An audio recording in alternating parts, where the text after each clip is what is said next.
Si vous traînez sur TikTok, vous avez très certainement vu passer cette trend. Je suis bien sûr que. Vous avez l'exemple typique de la trend dans le titre, donc je pense que vous avez totalement compris même si vous n'êtes pas sur TikTok ou si vous ne connaissiez pas la trend. Bref, au moment où je tourne cette vidéo, la trend sera peut-être périmée, c'est même quasiment sûr, mais j'avais quand même envie de participer, non pas sur TikTok, mais bien sur YouTube, comme ça me permet de développer un peu plus, et je pense que le sujet peut pas mal intéresser, donc voilà, je pense que vous avez compris le concept, donc si vous êtes prêts, on va commencer. Mais avant ça, je me dois de faire un énorme disclaimer, évidemment, parce que on va parler du Japon, et encore en 2024, parler du Japon, ça peut être un sujet, voilà. Donc je me dois de faire ce big disclaimer en vous disant que, évidemment, toutes les affirmations que je vais dire dans cette vidéo sont mon expérience strictement personnelle. Voilà, c'est pas parce que d'autres personnes qui vivent au Japon ont une expérience totalement différente ou ont vécu des choses que je n'ai pas vécues et inversement, que ce que je dis est faux ou que ce que dit l'autre personne est faux,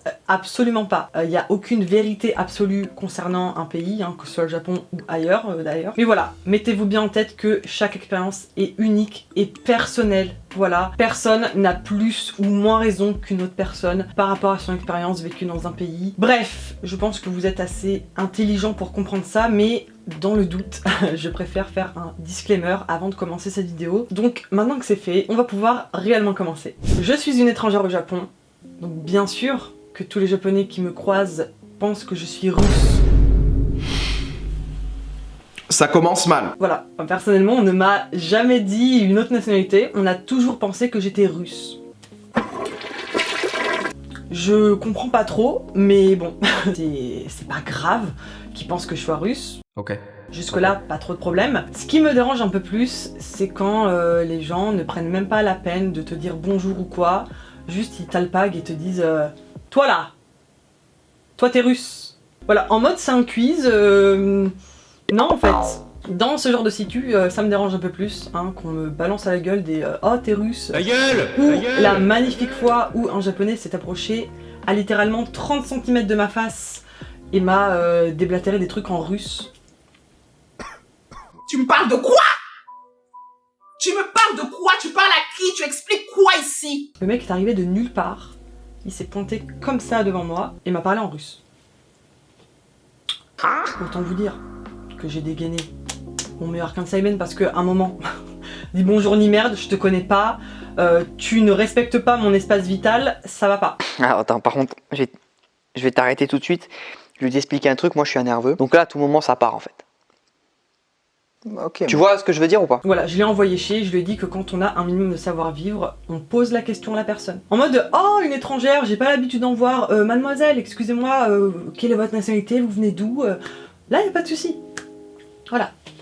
Il suffit de demander. Contrairement à certaines croyances, le savoir-vivre n'est pas inné chez tous les Japonais. Il n'est pas inné chez toutes les personnes d'ailleurs, hein. C'est quelque chose qui s'apprend.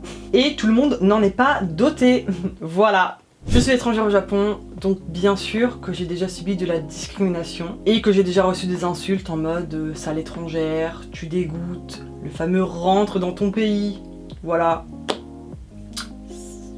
Changer de disque, c'est sympa.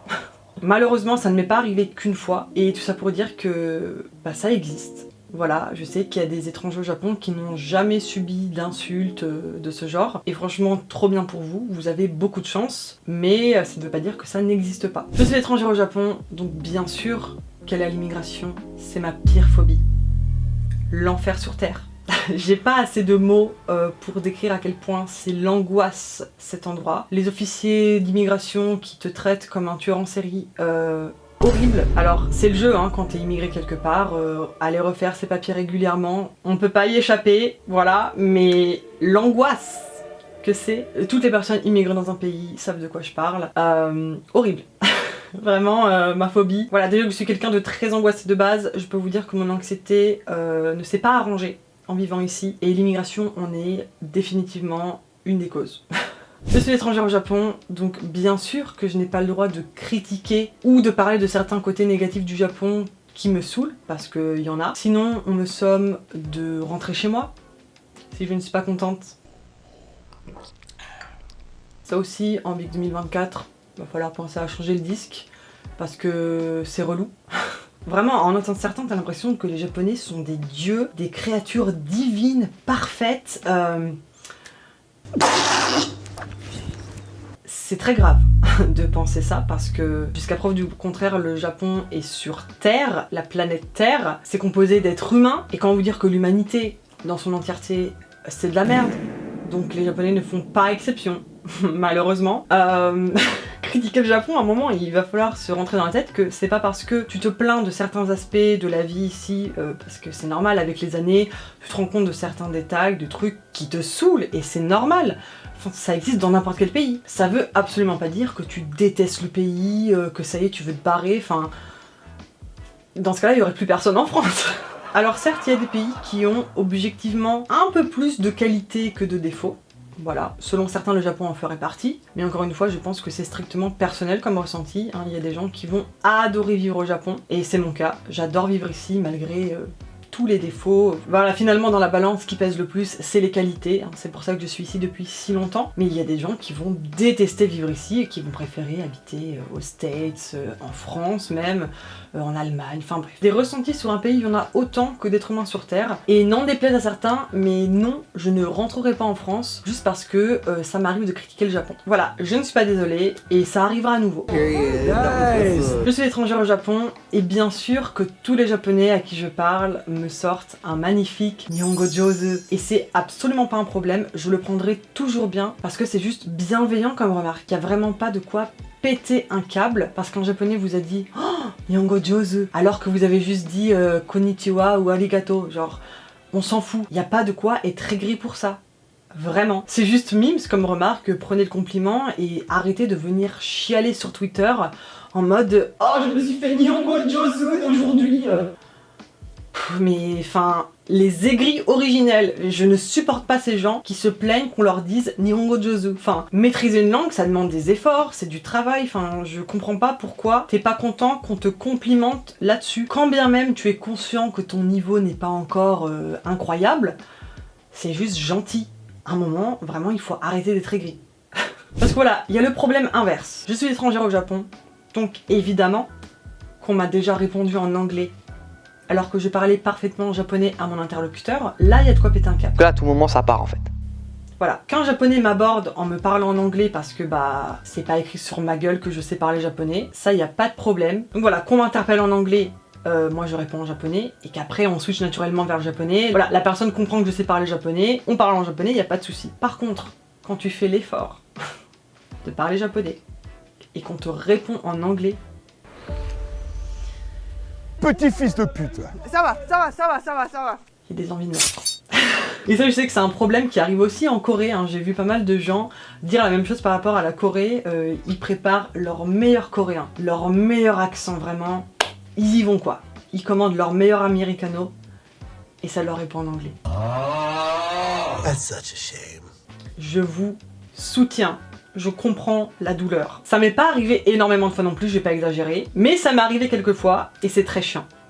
C'est vraiment très très chiant. Je suis étrangère au Japon et bien sûr que ma passion c'est les combini, même si je préfère largement ceux de Corée, mais voilà. On va pas rentrer dans un débat, team combini coréen, team combini japonais. Dites-moi en commentaire de quel team vous êtes. Moi je suis team combini coréen, mais ce n'est pas pour autant que je déteste les combini japonais. Je suis très contente d'aller acheter mes petits matcha latte au combini, ça fait plaisir. Bref, j'adore évidemment les sushis plateau tournant. Voilà, si je pouvais manger là-bas littéralement tous les jours, je le ferais. Pour des raisons financières et de santé, évidemment, je ne le fais pas. Et évidemment, je suis une immense fan du magasin Daiso. Voilà, 100 yen shop, la vie. Je suis étrangère au Japon, donc bien sûr que je maudis mes gros darons pour m'avoir donné un deuxième et un troisième prénom. Pour l'administratif ici, c'est l'enfer. Tous les étrangers vivant au Japon ayant un deuxième, un troisième, voire quatrième prénom, il y a des gens, vraiment libérez-les. Ils ont 4 prénoms sur leur passeport. Au Japon, ça n'existe pas. Les middle name, deuxième, troisième prénom, ça n'existe pas. Nom, prénom. Simple. Et excusez-moi, mais ça devrait être le cas partout. Les deuxième et troisième prénoms. Pourquoi faire ? Les trucs, tu ne les utiliseras jamais de ta vie, mais ils sont là. Voilà, on te les met sur ton passeport, sur tous les papiers bien importants. Ils sont là. En plus, dans mon cas, ils sont bien gaze, donc c'était franchement utile de me rajouter un deuxième et troisième prénom pour que ça pue la merde comme ça. Bref, l'enfer, administrativement parlant, quand tu as un deuxième et troisième prénom au Japon. Déjà, il faut expliquer aux personnes que ton nom et prénom, voilà, ça s'arrête là, et que les prénoms après, ils sont écrits mais on les utilise pas. Je ne comprends pas. Donc les Japonais, généralement, et à juste titre, tu les vois, ils deviennent le gif de la dame qui fait les maths. Miskin. C'est horrible. Mais voilà, comme au Japon, sur tous les papiers importants, ils sont obligés de transcrire exactement comme c'est écrit sur ton passeport. Du coup, sur tous tes documents importants, carte de résident, carte d'assurance médicale, voilà, il y a tous tes prénoms écrits. Des fois, ils sont collés parce qu'il n'y a pas la place de mettre des espaces. Enfin bref, c'est horrible, c'est dégueulasse. Moi, à l'hôpital, quand je me suis fait opérer de mon nez, on m'appelait par tous mes prénoms. Horrible, j'avais envie de m'immoler. Bref, arrêtez de donner des deuxième et troisième prénoms.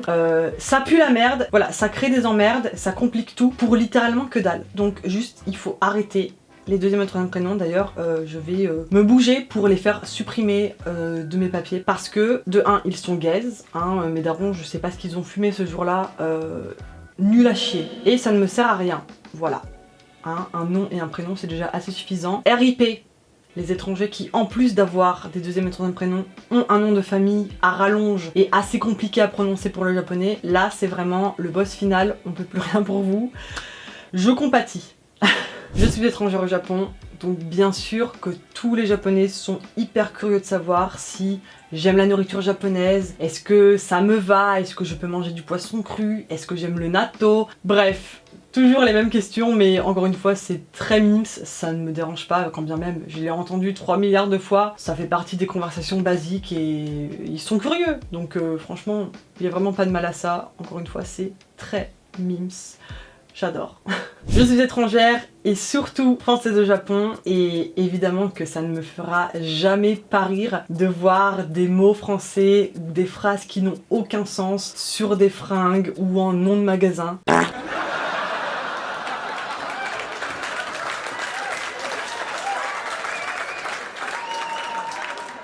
Vraiment, le framponné, je ne m'en lasserai jamais.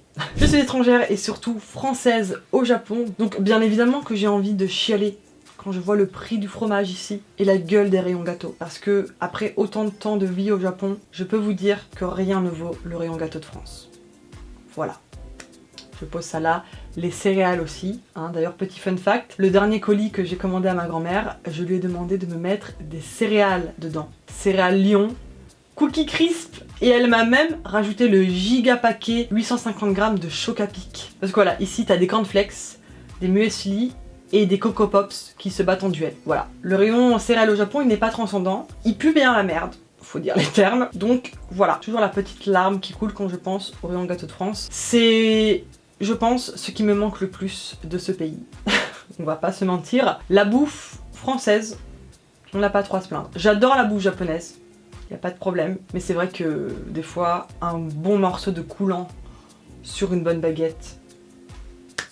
Les pâtisseries françaises aussi. Bref, je m'égare, mais voilà, vous avez compris. Je suis étrangère au Japon, donc bien sûr que le matcha c'est ma passion. En boisson, en dessert, tout ce que vous voulez, du curry au matcha, allez donner tout. Je prends tout ce qui existe au matcha. Voilà, c'est une passion, c'est ma vie, j'adore ça. Je suis étrangère au Japon, donc bien sûr qu'on me demande systématiquement si je préfère les hommes français ou les hommes japonais. Ni l'un ni l'autre. Je suis étrangère et surtout française au Japon, donc c'est arrivé assez souvent que des Japonais me demandent si je détestais effectivement les Anglais. Voilà, je sais pas pourquoi ils ont plus retenu le fait qu'on s'est fait la guerre avec les Anglais alors que on a littéralement eu 2 guerres mondiales avec les Allemands. Mais voilà, ça m'est arrivé plusieurs fois que des Japonais me demandent si effectivement je détestais les Anglais et l'Angleterre. Comment vous dire qu'ils étaient choqués quand je leur ai dit que c'était tout le contraire, que j'adore l'Angleterre, j'ai trop hâte de pouvoir retourner à Londres un jour, bref. Les British, ma passion, je suis fan de leur accent, Christopher Nolan, qui est anglais d'origine, même s'il est aussi à moitié américain, mais bref, il est né à Londres, il a fait ses études à Londres aussi, genre la meuf qui connaît sa biographie. Bref, j'adore les Anglais. Voilà, je suis fan de l'Angleterre, et c'est marrant parce qu'au début, ils me croient pas. Ils me disent, mais non, mais t'es française, c'est pas possible que t'aimes les Anglais. Gros, je te dis que j'aime les anglais, enfin je vois pas pourquoi je mentirais là-dessus, c'est trop bizarre. Bizarrement, on m'a jamais demandé si je détestais les Allemands. Que les Anglais. C'est voilà. Et pour terminer, je suis étrangère au Japon, donc bien sûr que les gens me fixent, voire me dévisagent dans la rue, en mode bête de foire. On pourrait croire que je suis habituée avec le temps, mais non. Ça me casse toujours autant les couilles. Voilà, je sais que je suis grande en plus de taille, donc ça aide pas. Mais voilà, il faudrait que les gens se rendent compte que fixer quelqu'un, c'est ultra mal poli, c'est ultra déplacé, et bon, peut-être commencer à comprendre que au Japon, il n'y a pas que des Japonais, il y a aussi des étrangers. On est une extrême minorité, effectivement, mais on existe quand même. Voilà, donc même si c'est la première fois que vous voyez un étranger, ce serait sympa de ne pas le fixer. Voilà, à minima ne pas fixer la personne, c'est très désagréable. Voilà, c'est tout pour cette vidéo, j'ai rien de plus qui me vient en tête. La liste était déjà pas mal longue, voilà. Mais écoutez, n'hésitez pas à me dire en commentaire si jamais vous aussi vous vivez au Japon ou même dans un autre pays, vos affirmations. Voilà, qu'on puisse un petit peu échanger nos expériences. N'hésitez vraiment pas à le faire, j'ai très hâte de vous lire. Si la vidéo vous a plu, n'hésitez pas à lâcher un gros pouce dans les airs, à partager la vidéo autour de vous, mais surtout à vous abonner si ce n'est pas fait. Comme d'habitude, vous avez le lien vers tous mes réseaux sociaux en barre d'infos, donc voilà, si vous voulez me suivre sur Instagram, TikTok, Twitter, vous avez tout en barre d'infos. Donc voilà, sur ce, moi je vous dis à très vite pour une prochaine vidéo. D'ici là, portez-vous bien. Bisous guys!